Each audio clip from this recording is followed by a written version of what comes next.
So I do think it's a huge challenge. If you look right now, the United States, China, and the European Union are providing well over 50% of all of this increasing amount of subsidies.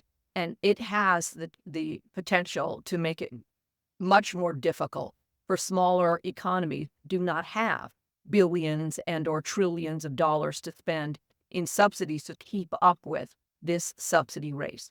So part of it is to use your government revenues as efficiently and effectively as possible.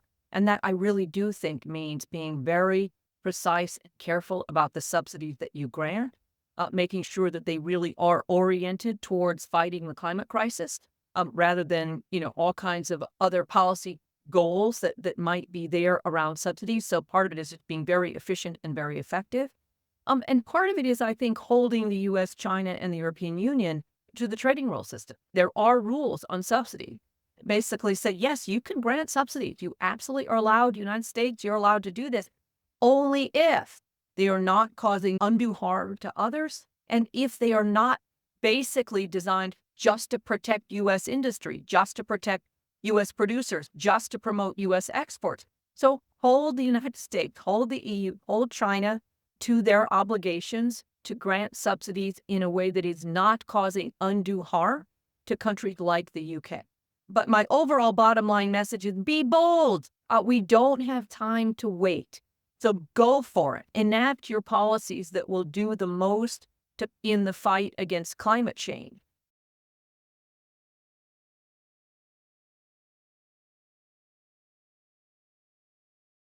We're in a period now, I think, where there's increasing competition around the low carbon technologies and products. There's competition between the established industrial powers of the world, led by the United States, the global north, and the new disruptor on the scene, which is China, which through industrial policy measures has become a very, very significant competitor in a range of low carbon products and technologies. And what we're seeing now is we're seeing a departure, but a unilateral departure from the trade liberalization playbook as it developed in the 1990s and the early 2000s.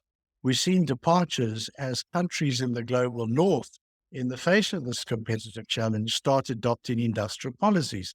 And I think the biggest example of that is the Inflation Reduction Act, the climate chapters of that in the United States, where very large sums are available for of federal funding. I mean, they're actually larger than the amounts of the GDPs of many countries in the African continent. The biggest countries in the African continent is available to support firms in the United States.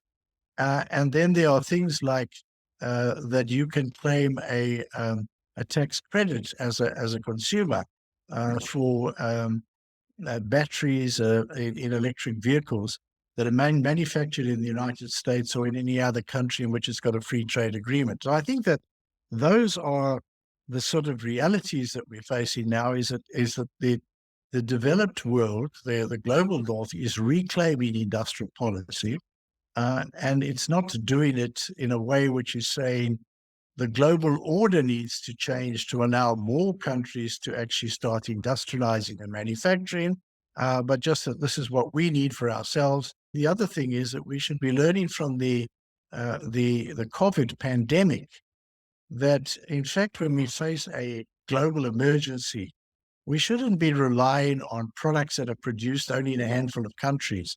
We need a diversity of manufacturing players in this space. And so, what I think is the key lesson is that we need to be applying many more of the tools of industrial policy. They will include things like, one or other investment by government in manufacturing capacity, including research and development, public institutions that are leading the way in terms of research and development, new product development, or whatever, and then the commercialization of that by private firms, as well as perhaps by other public entities that are involved in perhaps the energy space.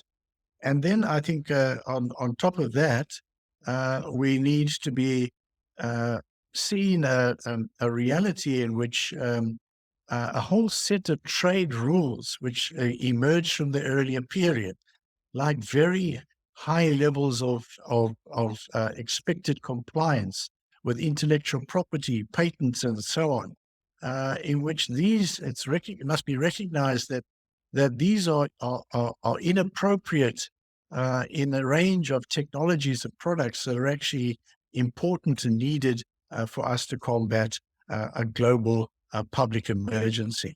So I think that we need a completely different approach to the place of trade, the content of trade policies, and the relationship of trade policies to industrial policies.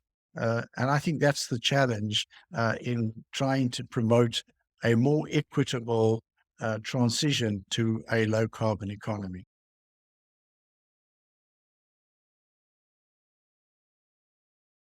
I think what's beginning to happen is that as the multilateral trading system that was established with the World Trade Organization 1995, which became a very, very powerful multilateral institution with a set of global rules largely driven by the then undisputed global hegemon and power, the United States. Um, as this has waned, I think what we've got a huge amount of unilateralism emerging. So countries are adopting policies that suit their own national industrial policies, and it's been as I was saying earlier. I think the competition, particularly the rise of China and China's competitiveness in a range of products, has led to behavior which is different from that of the developed world in general on industrial products, because they are now trying to build competitivenesses that they don't have at the moment, or they don't have to the same degree as China has, and they are using a range of measures other than trade liberalization. In fact, trade restriction. That's what they're doing right now. But I can say that this unilateralism by the developed world has also led to some interesting responses by some developing countries. So we don't want to just be the suppliers of the raw materials, the mined products that come out of the ground that are going to be used in batteries and other kinds of technologies.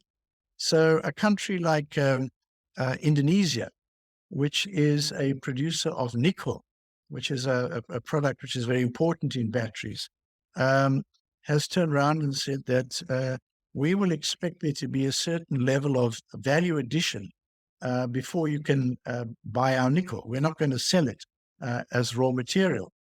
They were taken to the WTO by the European Union. They lost the case. Indonesia lost the case, but the appellate body has been disabled by the United States because it doesn't want its measures to be taken to the World Trade Organization. And Indonesia was able to take advantage of that to appeal to a body which is not in operation. And that case has allowed Indonesia to continue with its measures and, in fact, to attract significant investments. So I think that the whole landscape is changing quite significantly.